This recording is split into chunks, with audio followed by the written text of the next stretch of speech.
Hi, and welcome to Jules Voto's Photo Focus. In my last video, I reviewed 4 vintage 50mm 1.4 manual focus lenses from Canon, Minolta, Nikon, and Pentax.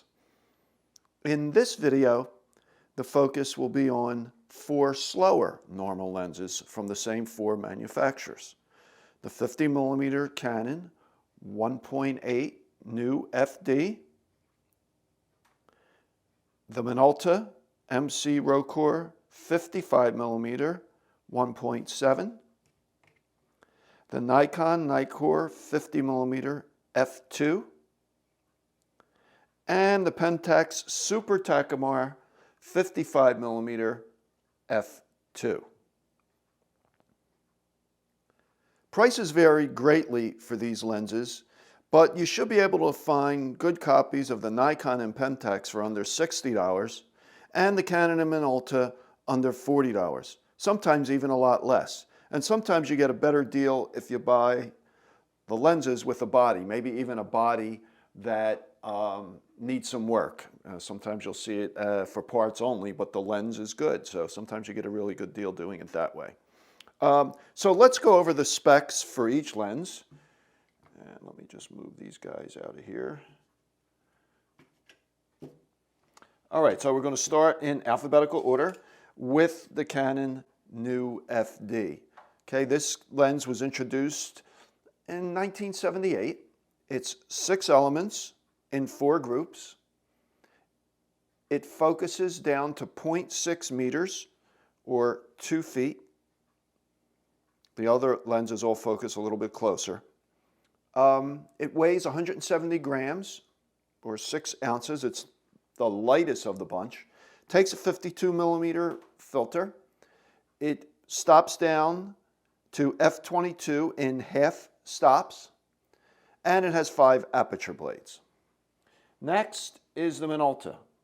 It's the MC Rokkor PF 55mm 1.7. This was introduced in 1970. It has 6 elements in 5 groups, focuses down to 0.5 meters or 1.75 feet, also takes 52mm filters, stops down to f/16 in half stops, and has 6 aperture blades. It's all metal construction, where the Canon has some plastic. The barrel is mostly plastic. Next is the Nikon Nikkor 50mm f2. It's known as the K version. It is a multi-coated lens. It has a rubberized focusing ring. Otherwise, it's all metal construction. This was introduced in 1974. Has 6 elements in 4 groups. Focuses down to 0.45 meters or 1.5 feet. It weighs 220 grams. Or 7.8 ounces, takes a 52mm filter, stops down to f/16 in full stops, and has 6 aperture blades. And finally, we have the Pentax Super Takumar 55mm f2. It's also all metal construction. It was introduced in 1965, 6 elements, 5 groups, focuses as close as the Nikkor, 0.45 meters. Or 1.5 feet. It weighs 215 grams, 7.6 ounces, takes 49mm filters, stops down to f/16 in half stops, and has 6 aperture blades. It is all metal construction. So let's just quickly look at the construction of these lenses. I know I mentioned it, but I just want to make sure it is clear on construction. All right, so we have the Minolta, the Canon lens is basically a plastic barrel and is the lightest of the bunch. The Minolta is all metal construction and is the heaviest by a little bit. I had these in the wrong order. The Nikon Nikkor is all metal construction except for the rubberized focusing ring. And the Pentax is all metal construction and is the smallest of the bunch. It takes 49mm filters. Now that we looked at the specifications, let's look at the test results. All these lenses were shot on a Nikon Z7. So 45 megapixel mirrorless camera, full frame. Various adapters were used. The Nikon lens was used with the Nikon F to Z adapter. The others were used with various adapters, all under $20. Now, one other thing about the Minolta, I dropped the lens as I was getting ready to test it, so it dented the filtering a little bit. I don't think it affected performance because the lens actually performed very well. All right, so let's just go through these now.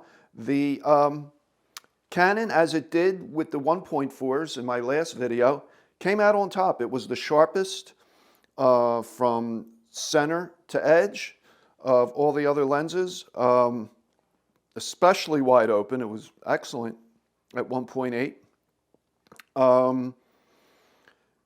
Contrast was great. You know, it's the cheapest made of the lenses because of the plastic. It just feels cheaper than the others, but it performs very well. Next, it's a little difficult. So the Nikkor is actually wide open at f2, is probably the second best, at least at the center. As you go towards the edges, it loses some, of course, most lenses do. The Minolta came in fourth as far as wide open. It was actually, though, better away from the center than the Takumar. So, and I rated the Takumar wide open number 3. When we stop down to 2.8, again, the Canon is number 1. The Canon was number 1 at all 3 apertures which I tested.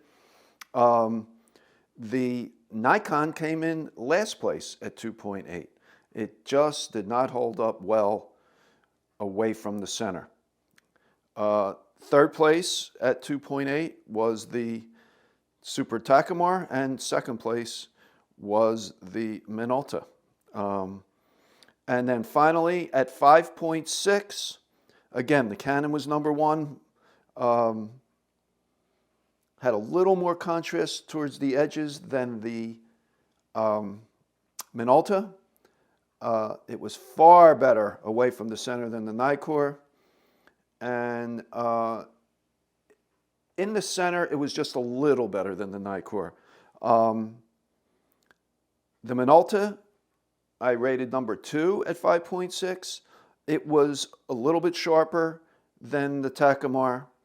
And the Takumar also had the warmest color balance. So let me just go through at 5.6 again. It was the Canon, followed by the Minolta.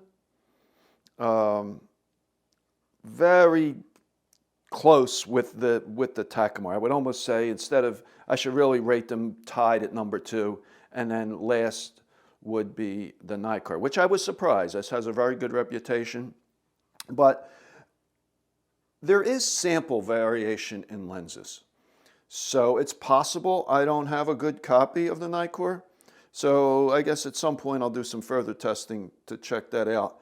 But as we saw with the 1.4s, the Canon just gave the best overall, had the best overall image quality.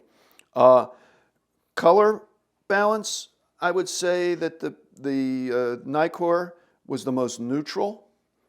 The Pentax was the warmest, although this lens does not have radioactive glass like the 51.4 Super multi-coated Takumar. And 2 of these lenses are multi-coated, the Canon and the Nikon, and the other 2 are not, the Rokkor or the Pentax. So the Canon and the Minolta both have a slightly warmer color balance than the Nikkor lens. I actually think I prefer that, but I mean, they're all decent lenses, and they're all fairly inexpensive, and unless you need to shoot at 1.4, you know, I think any of these lenses will save you some money. They're smaller, lighter, more compact than their 1.4 counterparts. And one other thing, all these lenses were bought used, so they're not perfect optically. The optics look fine to me. There's no haze, there's no fungus.